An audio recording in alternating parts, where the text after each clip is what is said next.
A ver, pensemos en esto. ¿Cómo es posible que un medicamento para la diabetes de repente esté en boca de todo el mundo y se convierta en un fenómeno cultural?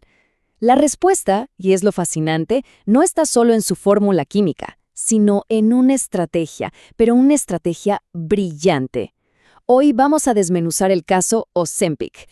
Y es que esta idea es el corazón de todo lo que vamos a ver. No estamos hablando de un simple avance farmacéutico, no. Estamos hablando de una serie de jugadas maestras que lograron reconfigurar un mercado entero, la cultura e incluso la forma en que pensamos sobre el deseo. Para que nos hagamos una idea de la escala, primero hay que ver dónde se metió Ozempic. $70,000 millones. Ese es el dineral que mueve la industria de la pérdida de peso cada año, solo en Estados Unidos. Y Ozempic no solo entró a ese mercado, llegó para ponerlo de cabeza. Muy bien, esta es nuestra hoja de ruta. Primero, cómo un fármaco cambió las reglas del juego. Luego, vamos a analizar 3 tácticas clave: el reposicionamiento, el manejo de la escasez y la controversia ética. Y al final, cerramos con 3 lecciones que la verdad aplican para cualquier industria. Bueno, arranquemos por el principio. Todo esto nace con un compuesto llamado semaglutida, de la farmacéutica Novo Nordisk. Y su propósito original era súper específico, ayudar a tratar la diabetes tipo 2, nada más. Y fíjense en la velocidad de todo esto. En apenas una década pasó de ser un medicamento de nicho a un nombre que resuena en todo el planeta. El punto de quiebre, sin duda, fue esa aprobación en 2021 para la pérdida de peso. Eso fue como encender la mecha de una bomba. La demanda simplemente explotó. Aquí es donde la estrategia entra con todo. La primera táctica, y quizá la más genial, no fue inventar algo nuevo. Fue un acto de reposicionamiento. Tomar algo que ya existía y mostrarle al mundo un potencial oculto para un mercado muchísimo más grande. A ver, lo interesante es cómo se dio este giro. Resulta que la semaglutida activa unos receptores en el cerebro, los GLP-1. Y un efecto secundario de esto es que suprime el apetito de una manera muy potente. Bueno, pues lo que era un simple efecto secundario se convirtió de la noche a la mañana en el principal argumento de venta. Dejaron de vender una necesidad médica para empezar a vender una transformación aspiracional. Y ojo que esta promesa no era puro humo. Estaba respaldada por datos clínicos súper sólidos. Hablamos de pérdidas de entre el 15 y el 20% del peso corporal. Este número, créanme, lo cambió todo. Ya no era solo una conversación entre médicos, se volvió una conversación pública. Fue la prueba contundente que validó toda la estrategia. Entonces, la gran lección aquí es esta. A veces, el mayor valor de un producto o una empresa no está en su función principal, sino en esas capacidades que están ahí escondidas. La pregunta estratégica clave que nos deja esto es, ¿para quién más podría servir lo que ya hacemos?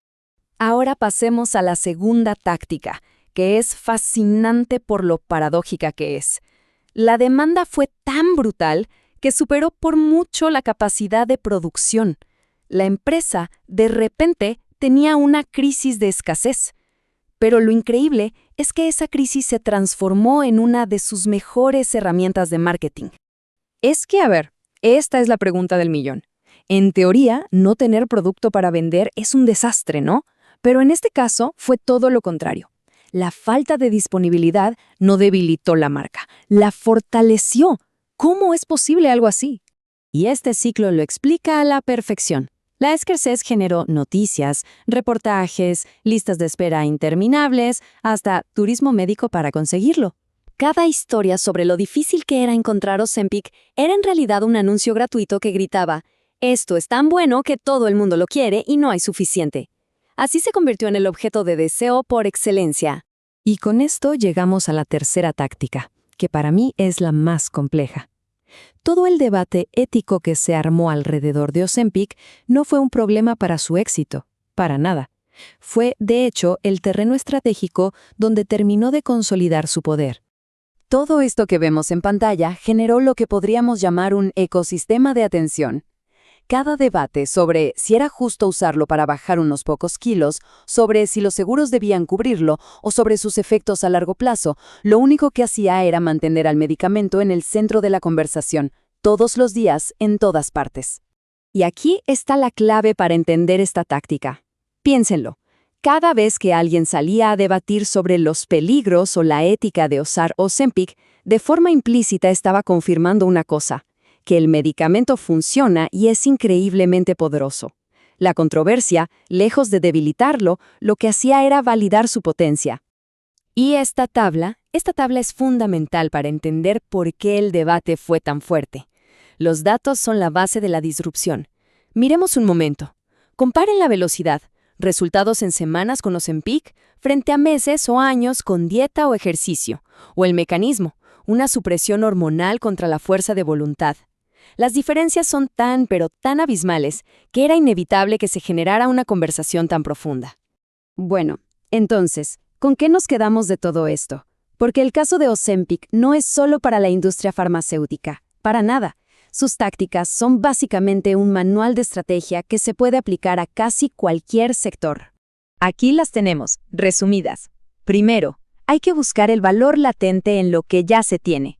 Segundo, entender que la forma en que se gestiona el acceso a un producto comunica tanto o más que la publicidad.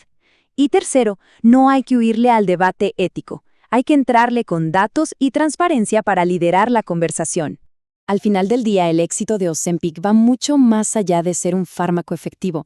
Lo que realmente vendió, su producto más profundo, fue una idea increíblemente poderosa y antigua. La promesa de que por fin podemos tener control sobre nuestro propio cuerpo. Y esa, quizá, es la táctica más potente de todas.